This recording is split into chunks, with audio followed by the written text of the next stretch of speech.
Hey, what's up guys? Jamie Fenn here, and today you're going to learn how to do this fire and hand effect in Davinci Resolve. If you like videos like this, please make sure to hit like and subscribe. And without further ado, let's get started.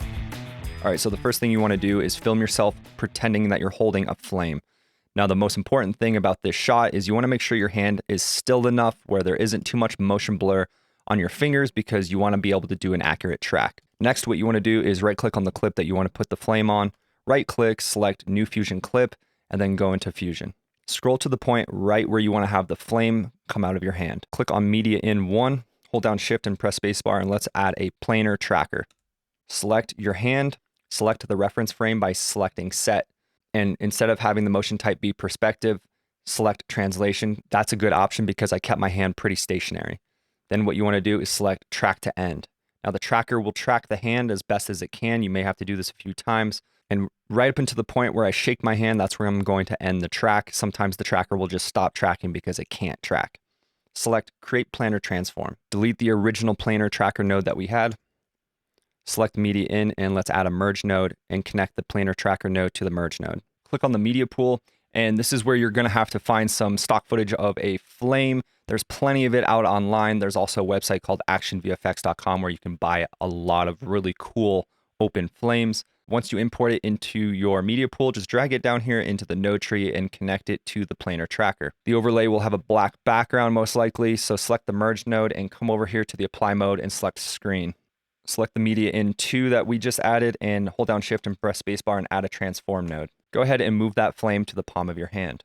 Scroll to the point in the timeline when you open your hand and that you want the flame to appear. Select the media in 1 and add a polygon mask. Draw a mask like this. Then select Invert. And then scroll to the timeline right when you open your hand and draw a polygon mask revealing the flame over the next couple frames. Turn up the soft edge to about 0.02.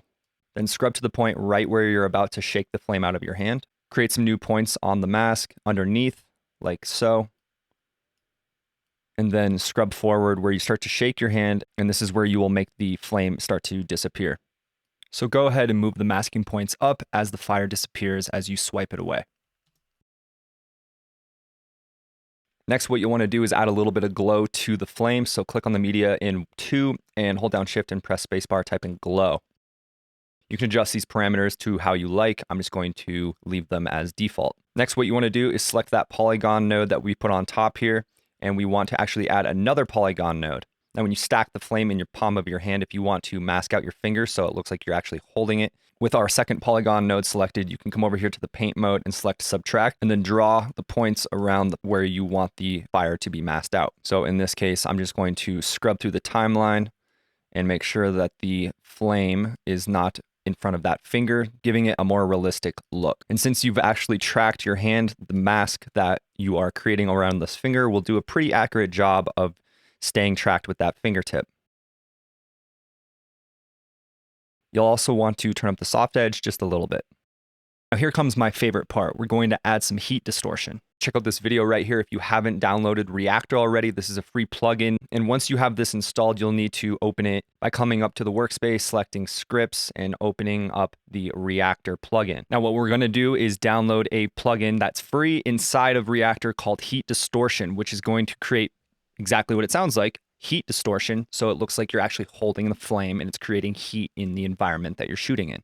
Type in heat distortion and then click on that and install it, and then exit out of the window. Once you've done so, hold down Shift and press Spacebar, type in heat distortion. Go ahead and add that in like so. Then what you'll want to do with heat distortion clicked, add an ellipse mask to that. Turn down the width and the height all the way, and then scrub to the point in the timeline right when you open your hand to have the flame show up. Let's go ahead and move the center of the ellipse over like so. Keyframe 1 frame before you start to open your hand. Go 1 frame forward, and then let's go ahead and turn up the width and the height of the mask. And then what you want to do is keyframe the center X and Y. So go ahead and click on that keyframe, and then scrub through your timeline.